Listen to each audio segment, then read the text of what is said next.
And just before I forget, you were talking about auditing before? Yes. That's basically expelling the thetans from our bodies. That's what auditing is doing. Oh. It's pinpointing a thetan that's causing us a particular amount of stresses, and it's getting us to remove it from our bodies, and so it's no longer a problem. Oh, yeah, because Cyrus didn't mention that. Of course he wouldn't. When you might have heard the term clear, but did I mention? I might have mentioned that. I saw that. Yeah, what's cleared? Yes. Yeah, when someone's considered clear, that's when they've got no more thetans in their body, and they're able to progress further along the bridge to total freedom and obtain superhuman powers, and so it's these pesky little thetans. Apparently they're keeping us held back pretty well. I mean, if we're not getting superpowers, then well, who wouldn't want to get rid of these pesky little alien ghosts? So we're supposed to get superpowers in this life. It's not like when you die you go on to heaven or something like that, like a lot of religions believe. They don't really believe in heaven. They just believe people are going to be reincarnated, and that's one of the traps in Scientology. When you get audited, you find out, like as you get deeper along Scientology, they tell you to look into your past lives. Oh, yes, he mentioned past lives. Yeah, and you expel thetans because thetans build up over your lifetimes. And so you can have problems from your past life that'll come up in auditing. And, well, this is what they claim, that you'll be pressured to think back into your past life, and you'll find this source of your problems, like if you were a Nazi in your past life, or if you were like someone who suffered a war wound, or some people have even said they've been Napoleon in their past lives. Oh, yeah. With Scientology, and that's what they were told during their auditing sessions.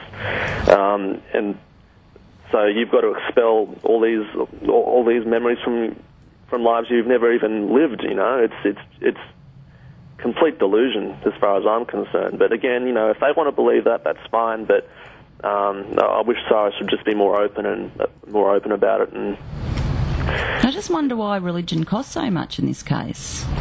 Well, that's why a lot of us don't even consider it a religion in the first place. Yep. I mean, like I said, religions are open about what they believe in, and you certainly don't have to.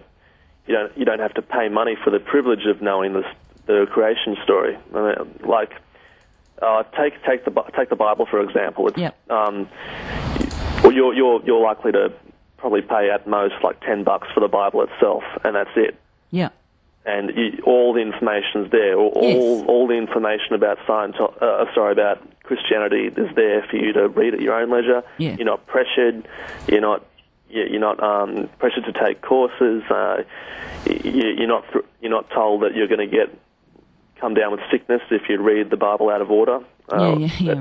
Scientology, it's the other way around. You know, it's what kind of religion charges like thousands and thousands of dollars for spiritual enlightenment. Yeah.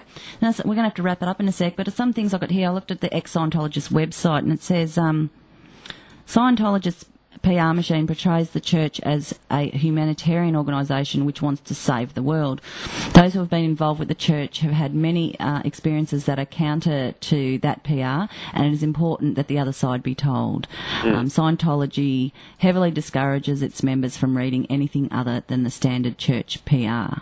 That's right, and it's a way of compacting them in, and it's a very fundamental cultish behaviour as well. And other things that I found were that members being forced to partake in religious ceremonies that they don't want to take part in, and that there's been harassment of ex-members by current members of Scientology.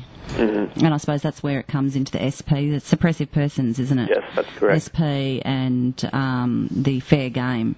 Yep. So hopefully we'll be talking to, I want to speak to someone who's an ex-Scientologist and sort of get their view on things, and talk to them about why they're concerned about the church and its continuance. And before I go, I'd just like to tell your listeners that Anonymous, we're actually having an anti-Scientology protest on September the 12th.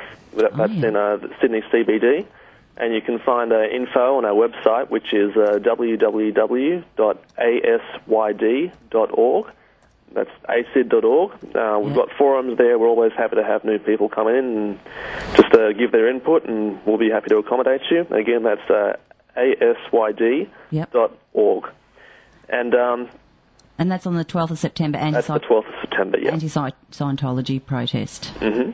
And by the way, Cyrus, I know you're listening, but if you can finally prove that Scientology has given you superpowers, we're still offering $9,000 if you just want to prove it. If you're going to say that you've got superpowers in your religion, you might as well have something to show for it. Yeah, and make $9,000. That's it. And not have to give away any audits for it.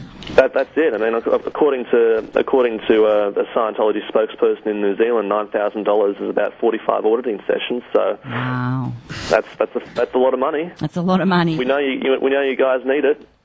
Okay, well, thanks for calling us, Anonymous. No problem.